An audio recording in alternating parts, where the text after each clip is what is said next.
je pense qu'on ne peut pas séparer le rôle de nos fondations du rôle des partis politiques du fait que nous ne vivons pas hors sol.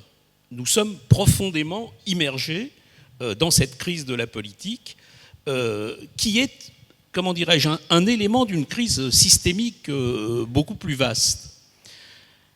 Je dirais 4 choses sur la crise de la politique. Et c'est obligatoirement très simplificateur parce qu'on ne peut pas la traiter en 3 minutes. Mais la première chose, c'est qu'elle remonte quand même à assez loin.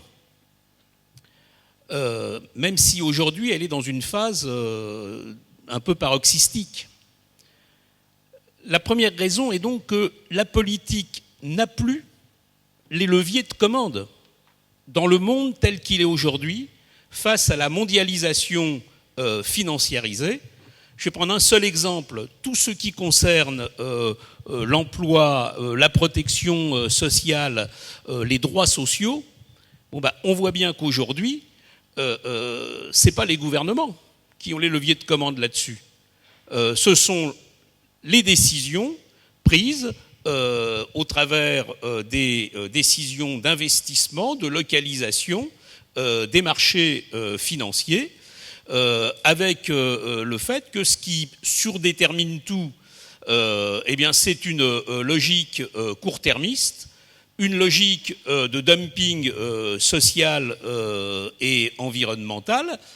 Et donc à partir de là, les peuples sont, légitimes à se poser la question de quelle est l'efficacité des politiques que nous avons élues dès lors qu'ils n'ont pas prise sur la réalité la plus importante pour nous.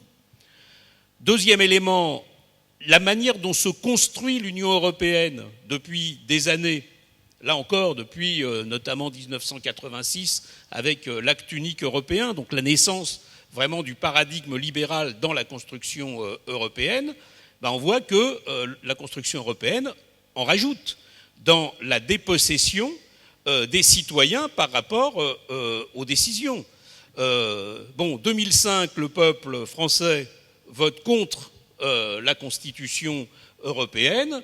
3 ans après, on lui refourgue la même Constitution européenne par la voie parlementaire, c'est-à-dire qu'en fait, la seule réponse possible aux questions de ce type posées par l'Union européenne, c'est oui, on n'a pas le droit d'être en désaccord. Donc deuxième élément. Troisième élément, ça a été dit par plusieurs de mes prédécesseurs, les institutions en France et notamment le présidentialisme, et je dirais même pour être encore plus clair, l'élection du président de la République au suffrage universel et la place du président de la République dans les institutions françaises sont un des éléments qui a complètement transformé la vie politique, surtout depuis qu'on est passé au quinquennat et qu'on a inversé le calendrier. Enfin écoutez, 2012, il y a une élection présidentielle, nous sommes en 2014, nous sommes déjà dans la préparation de l'élection présidentielle suivante, c'est-à-dire qu'on n'est plus dans des discussions qui portent sur quel est l'avenir que l'on veut construire, mais dans des discussions qui portent sur quel va être le meilleur candidat pour tel ou tel camp pour être élu aux prochaines élections présidentielles. Tout ça aboutit en fait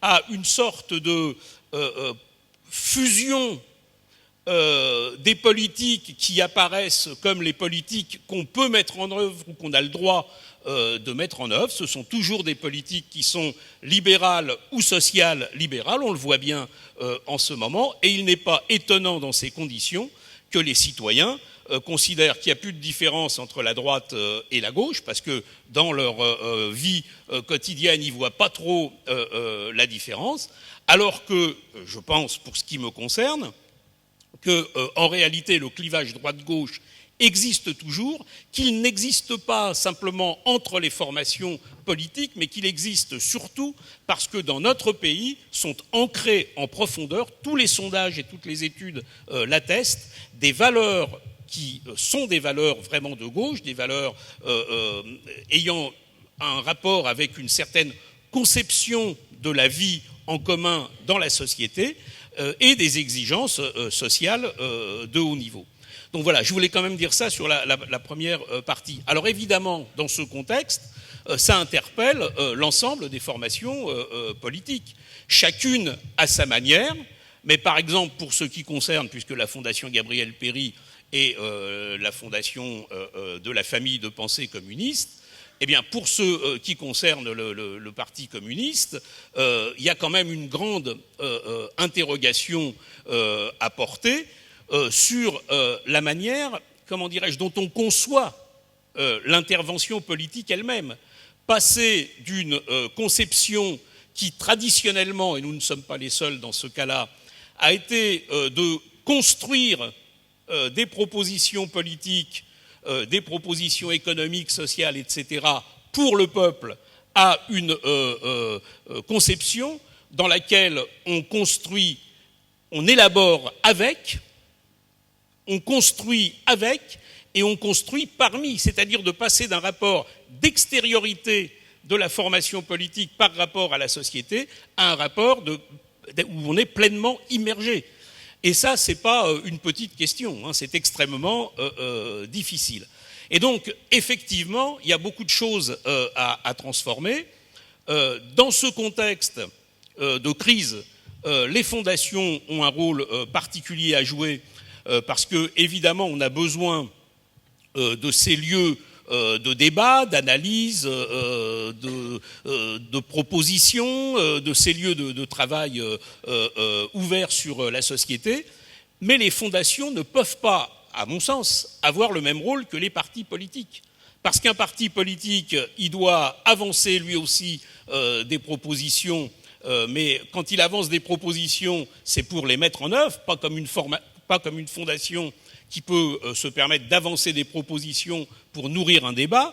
Les partis politiques doivent construire avec les gens, doivent rassembler, puis ensuite doivent mettre en œuvre avec la population les propositions qu'ils ont définies.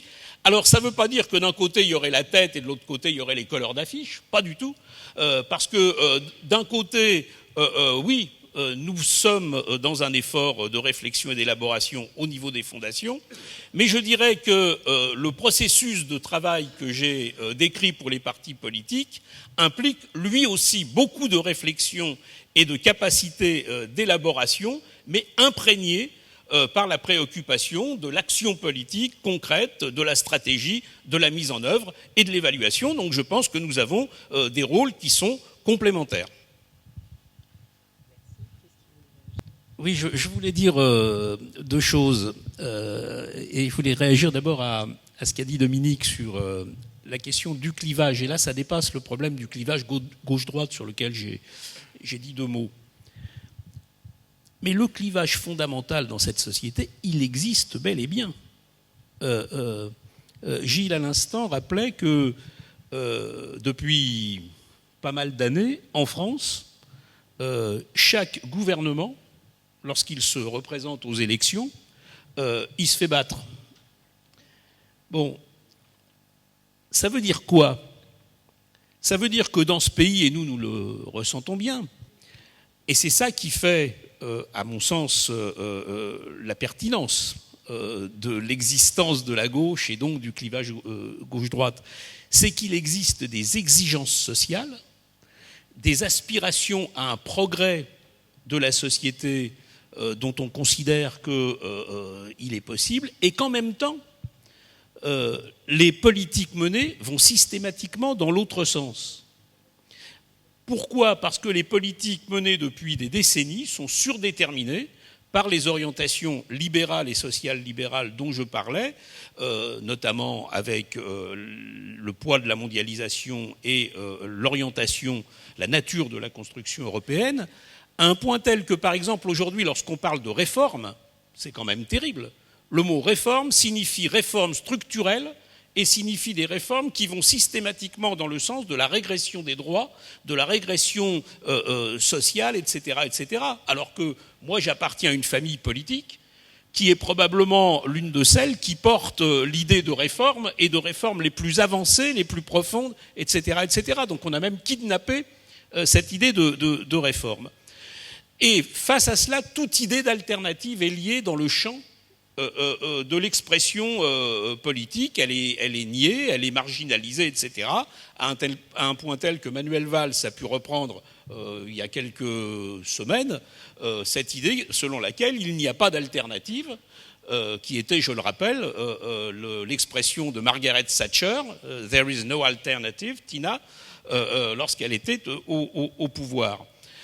Alors évidemment, tant qu'il n'y a pas d'offre politique crédible, c'est-à-dire suffisamment rassembleuse et rassemblée, portant l'alternative, et ça c'est un de nos sujets majeurs aujourd'hui, eh bien la manière dont cette négation des aspirations populaires se traduit, eh bien aujourd'hui c'est par le discrédit du politique, c'est par la montée des abstentions, c'est par la montée du Front National. Donc je pense que de fait le clivage il existe. Voilà, ça c'est la première chose que je voulais dire. Et la deuxième chose, et je serai très bref, c'est que nous parlons de crise de la politique, c'est notre sujet. Mais en même temps, je crois qu'il faut avoir bien conscience que la crise de la politique, c'est pas du tout la réalité selon laquelle, dans notre peuple, les gens n'ont pas envie d'être partie prenante. C'est même le contraire. C'est que la politique telle qu'elle est discréditée, et donc il y a tout ce que nous avons dit les uns et les autres, chacun avec sa manière de voir, mais qu'en même temps, il y a une volonté, il y a des formes d'engagement multiples, et je crois que le défi pour les partis politiques, c'est justement d'être capable de se situer au diapason de cette envie d'être partie prenante. Et ça suppose alors beaucoup de choses, peut-être aurons-nous l'occasion d'y revenir dans la suite de notre débat.